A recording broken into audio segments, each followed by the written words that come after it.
Assalamualaikum warahmatullahi wabarakatuh. Hari ini saya nak share satu ilmu cara nak troubleshoot kipas yang tidak boleh berpusing. Puncanya disebabkan oleh thermal fuse yang rosak. Ini thermal fuse yang sudah baru, yang baru dibeli. Kita akan tukar thermal fuse ini pada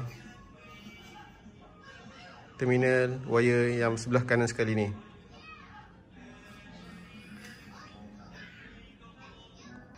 Kipas kalau tidak berpusing menunjukkan thermal fuse yang rosak.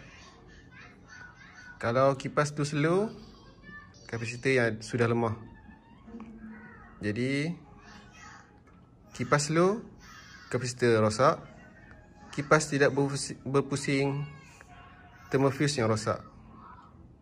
Okey, sekarang saya akan tunjuk cara nak check winding kipas ni sama ada masih elok ataupun sudah rosak lah. Okey, pertama sekali kita setting multimeter ni kepada ohm.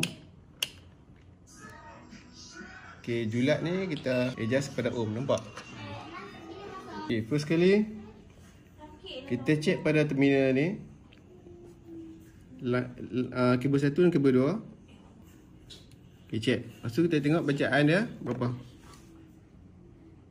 363.9. Menunjukkan, kalau ada bacaan menunjukkan winding tu masih dalam keadaan yang elok. Okay, wire 1 dengan wire 3 pula bacaan dia 200 ohm. Okay, ada bacaan menunjukkan winding ni pun masih elok. Okay, bacaan ketiga, wire kedua dan ketiga, okay, 162.5 watt. Jadi menunjukkan masih ada bacaan. Jadi tak ada masalah dengan winding ni. Winding ni semua masih elok. Winding ni semua masih dalam keadaan yang elok. Cuma masalahnya adalah pada thermal fuse. Okay, mana kan kita dah buka ni. Jadi alang-alang kita tukar sekali dengan bearing dia. Bearing ni saya baru tukar, tak sempat video. Saya pakai dia punya 3 jaws untuk puller especially tu untuk tarik dia punya ni, bearing ni, puller tu.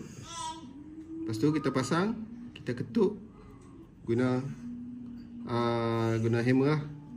Kita letak dia punya ni bush dalam ni, 2-3 bush, kita ketuk daripada atas guna hammer.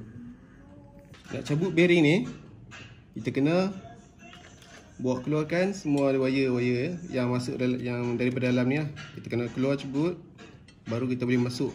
Nak cabut bearing dengan nak pasang wire tu, memang kena buka kabel ni.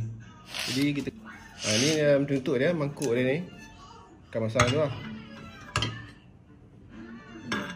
Jadi masa mula saya buka tu, dia terlampau ketat. Kalau guna dia punya puller pun tak boleh. Kita kena pakai gun api lah. Kita kena bakar kat sini, bagi dia kembang, besi ni kembang. Baru kita tarik dengan special tool tu, baru boleh cabut. Mangkuk ni keluar. Kalau tidak susah. Kita kena bakar ni dulu, bagi dia besi ni kembang. Cara nak masukkan 3 kabel ni dalam cover kain ni, kita kena balut dia sikit dengan black tape macam ni, bagi dia tak lekat lah. Okay, kita jolok dia masuk dalam ni.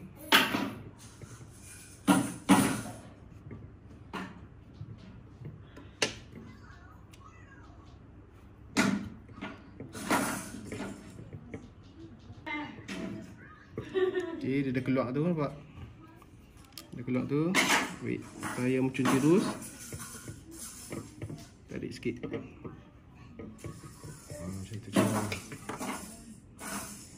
Tu kita buka balik tip ni. Lepas tu kita kupas kulit dia ni, bagi nampak copper.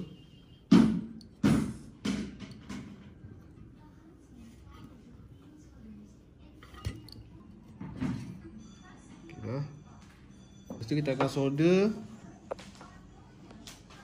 merah ni sebelah kiri sekali, ungu tengah, putih kanan. Okey, nak solder kita kena celup punya bahagian wire ni, wire bahagian konektor ni, kita kena celup ke soldering paste. Bagi timah tu senang melekat lah nanti.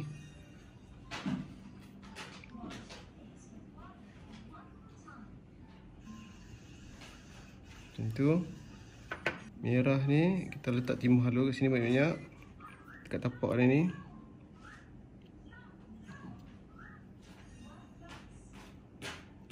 Macam tu. Lepas tu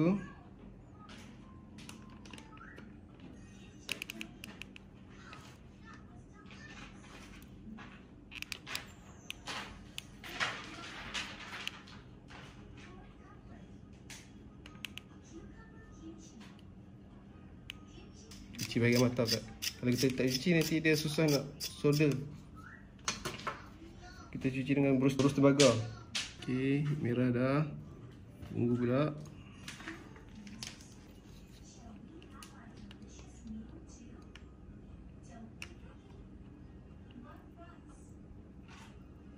Sekarang kita celup ni, celup thermofuse ni, kaki dia ke dalam soldering paste untuk kita lekatkan timah kat kaki dia ni.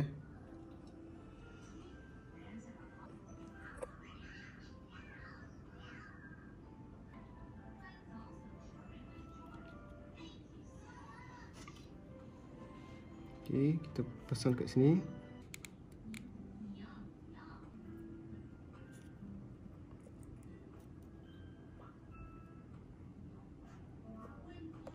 Kita celup dekat soldering paste.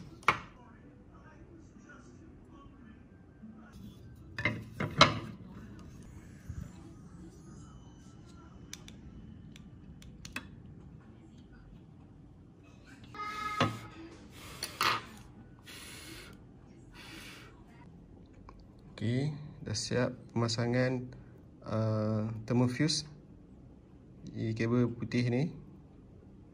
Jadi kita kena balut dengan black tape lah, supaya tak ada touching lah, tak ada touching dengan copper wire ni, copper winding ni. Kalau tertouching, tak ada tape, tak ada penebat, jadi short. Ada spark lah kalau ni short. Okey, selepas kita dah balut black tape, kita kena buat kekemasan sikit lah. Kita kena ikat kabel ni dekat winding ni dengan kabel tie, supaya bila ada kipas ni pusing, kabel ni dia tak menggelipas lah, dia tak mengelibas. Jadi dia akan statik je lah. Okey, sekarang kita akan bakar sikit kat bahagian ni, bagi dia kembang, baru senang masuk ke dalam bearing tu, ke dalam mangkuk tu.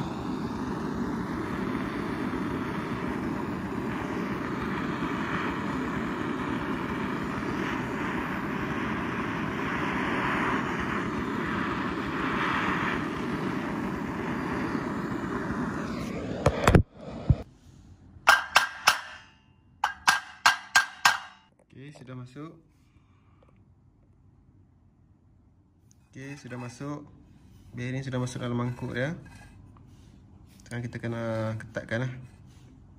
Okey, setakat situ kongsian saya cara nak tukar thermofuse. Semoga bermanfaat. Sekian, terima kasih.